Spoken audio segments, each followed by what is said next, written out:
one? This year? This is the 5th this year. Okay. Yeah. And how many years? And how many? Years have you been doing it? Well, okay, so this is the year that we've done the most. So it started, I think, it was either last year or the year before, where other people other than BioCeuticals invited us to their conferences. Okay. Yeah, so like this.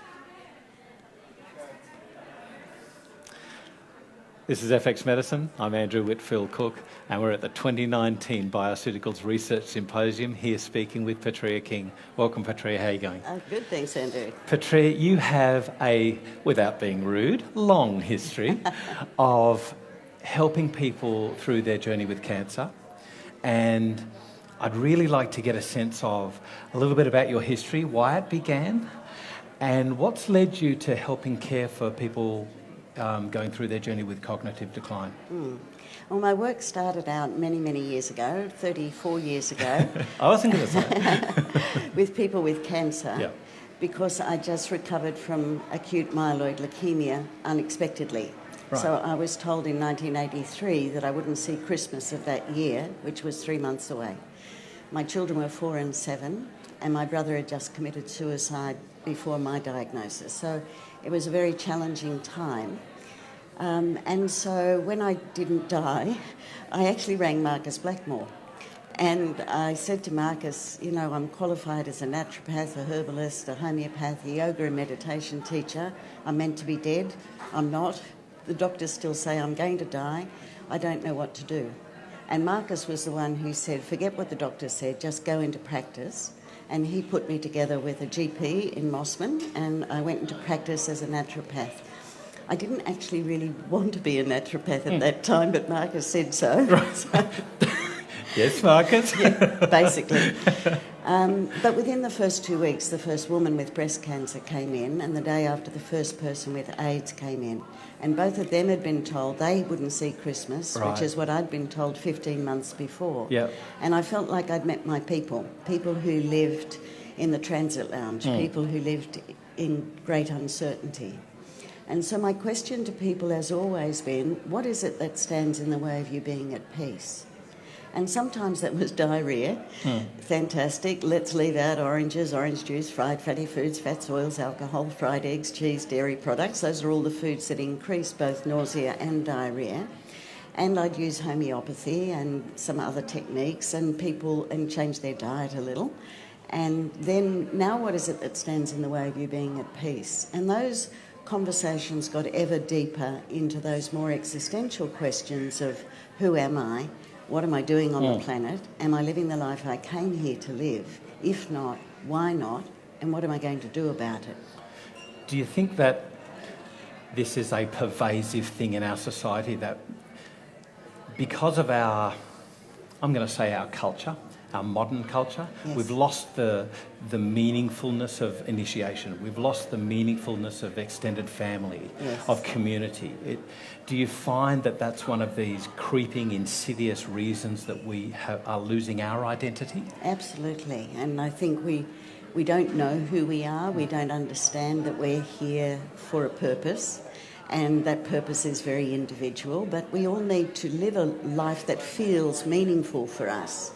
Otherwise, you know, I've sat with many people on their deathbed and they've looked back with regret about, why did I live my father's version of my life? Why did I live according to other people's expectations? Why didn't I tell my son I loved him? So many of these conversations, of course, led me more and more into mental health. And so, you know, over the years, now we work a lot with people with depression and anxiety, loss, grief, trauma. We still run programs for people dealing with physical illnesses, but we also run residential programs for people with mental illnesses and also for people with post-traumatic stress injuries. Right. And those are veterans and paramedics and survivors of domestic violence, sexual assault, sexual abuse, crime, terrorism. So those people who have a traumatic injury to the brain and nervous system are responding wonderfully to a holistic approach to caring for them.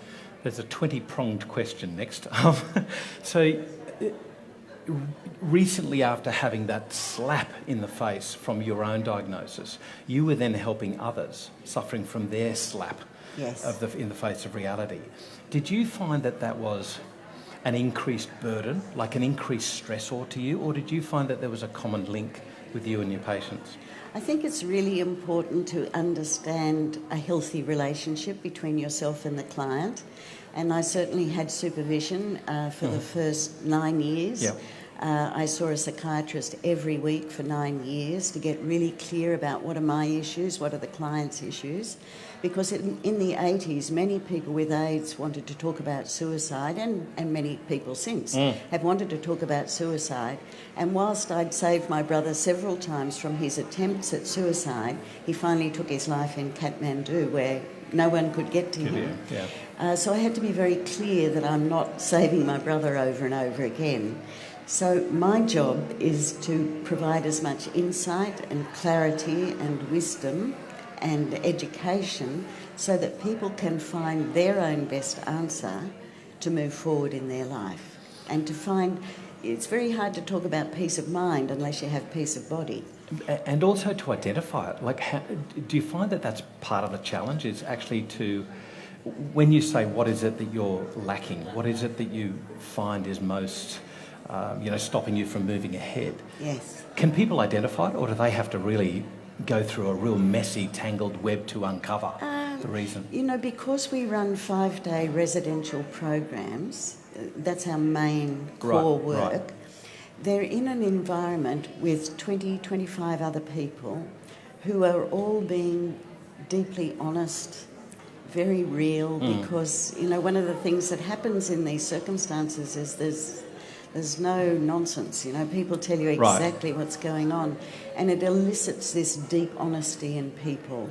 And sometimes someone will say how they're feeling, and it's exactly what you're feeling, and it speeds up your own self-understanding, because you might not have even been able to clarify it until you hear the other person's experience.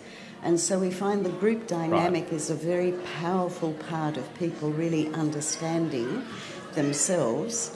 And also, people won't move forward until they feel like you've really got them. Yeah. Everyone needs to feel like this person gets me. They get why I'm feeling like this. They get why I'm acting like this. And once people feel safe and nurtured and not judged, and that someone really gets them, then they're absolutely ready to be educated in how to move forward into a much happier and healthier life. Now, you've done a lot of work, obviously, with cancer, and there's been some research, at least, with patterns of some people, emotional patterns, about how they might have repressed some anger. And I think there was also some data on what type of cancer, is that correct? Like breast cancer and anger and colon cancer. I don't know how real that is, but... Yes, look, I think sometimes we're so laser focused on our research that we lose out the whole picture. And that's why I think people need an opportunity in a safe environment to talk about their own story, because we all gathered patterns when we were very young. Yep. And those patterns are often still driving our choices and our decisions, even as adults. And so once you're cotton on to what those are, and they're in our language, it's when I say I can't have that conversation with my father, is talking out that scared, traumatised part of ourselves to say, I choose not to have that conversation with my father. And empower. Or I choose to have that conversation, so what supports will I need to pull in order for me to have that conversation? It feels different in your body. A reaction is always in the body. When we react and say, I can't have that conversation, it's in our stomach, it's in our breathing, our heart rate increases, our head might feel like it's going to burst, we get sweaty palms. So a reaction is a reactivation of a physiology that we've experienced before, that we experience again in the present moment. And mostly when you ask people, how old do you feel when you're in the midst of that reaction? They're usually 4, 5, 6, 7. Right. So we're reactivating the same physiology of the 4, 5, 6, 7-year-old and living it again as an adult. A response takes us into new territory. So you've now embraced the Bredesen protocol and you're now using that in your clinic. On the line of the emotional patterns, do you find that people with cognitive decline and even Alzheimer's, do they have particular patterns? We haven't embraced the Bredesen protocol. Oh, forgive me, okay. It's okay. We serve really healthy or fabulous food at Quest, and one of our facilitators has had a diagnosis of early cognitive decline, and she's using the Bredesen protocol. Right. So we certainly will be talking about that. Yeah. But we've created a new program called Reclaiming Your Brain, and that program is for people who are worried about ageing well. They want to age physically healthily well and mentally healthily well. And so it's a very holistic program that talks about sleep and exercise and nutrition and mindfulness and meditation as a foundation for building healthy neurons in our brain, but also how we can maintain our health into the future. It's not about Sudoku, it's not about doing crossword puzzles. We know that it's about complexity in our relationships, complexity in our jobs, complexity in our life, that we're living a purposeful, meaningful life. So helping people to find some of the things that lead them into that. So this is there's some similarities there with the blue zones, the meaningful of life, the community, yes, and things like that.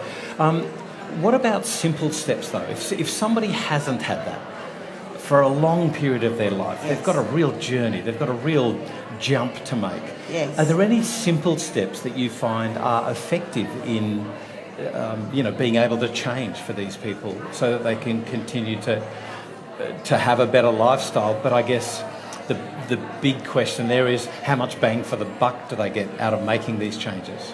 Oh, they get a huge, not that I'd call it a bang for the buck. Forgive me, it's vernacular. They'd get a huge amount, even just by changing your language, even by leaving out I can't, I should, I'll try, the word but traps. Never, if only, impossible, always. That little group of words are the words that hook us back into the patterns that are often driving our life. Yeah. Meditation and mindfulness are probably the most simple and most powerful ways of beginning to quieten down the brain. The brain is actually meant to be quiet and in our service, because when the brain is entrained in the present moment, you have access to insight, intuition, wisdom, humour, spontaneity, creativity and compassion. The moment the brain is unmanaged and it's going into the future, telling us stories about what might happen, could happen, probably won't happen, or we're regretting, blaming, shaming, feeling embittered about the past, we create a physiology that matches wherever our consciousness is absorbed. When you keep yourself firmly focused in the present moment, then your brain is in your service, not running the show. Now, obviously, that's going to require practice, and we all need to practice good habits. Yes. So, simple steps that we all could be doing from today in our practice so that we can be of greater service to our patients. What things do we need to be doing? I said that, I mean, need to, what things could we choose to do? How's that? My constant practice is to come to my senses. Your body is always in the present moment. It's never in the future and it's never in the past. So it's a constant practice. I had 3 years in hospital as a teenager having surgery to my legs, so I have to walk very consciously, otherwise I rip ligaments very easily. Yep. So my constant practice is bum on the seat, feet on the floor, touch of my clothing, air against the skin, all of the sounds within and outside of the space we're in. Yep. It's impossible to have a fully fledged panic and do that at the same time. And if you deeply come to your senses constantly, the brain is in your service and you have access to those really valuable qualities: insight, intuition, wisdom, humour, spontaneity, creativity, compassion, and you need that in your practice. Petrea King, there is so much wisdom in you, and it is over decades of practice. I have such honour in interviewing you today on FX Medicine. Thank you so much for joining us. Such a pleasure. This is FX Medicine. I'm Andrew Whitfield Cook.